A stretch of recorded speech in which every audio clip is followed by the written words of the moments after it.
Salama, habari za leo? Namshukuru Mungu dokta. Ndio. Kwa sasa nataka kukuuliza, lakini leo asubuhi tumetoka kupima na mke wangu. Ndio. Inaonekana ana mimba wa dokta. Amefanikiwa kubeba ujauzito? Anaona ujauzito tena zako zeni kiboko. Basi zimemsaidia sasa. Swali langu lilikuwa ni kwamba ndio.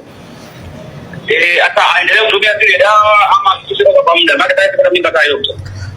Sawa. Sasa kama tayari ameshaonekana kwamba na ujauzito, anaweza akasitisha matumizi ya dawa kwa sababu haina haja tena, maana zilikuwa ni za kumsaidia kuweza kubeba ujauzito.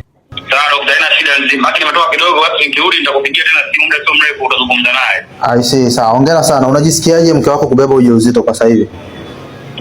Dokta, najisikia furaha sana kwa sababu ni mwaka wa 3 sasa hivi mke wangu ndio nimemuoa hadi leo ndio dawa zako ni kiboko. Okay. Tangu hii ya tatu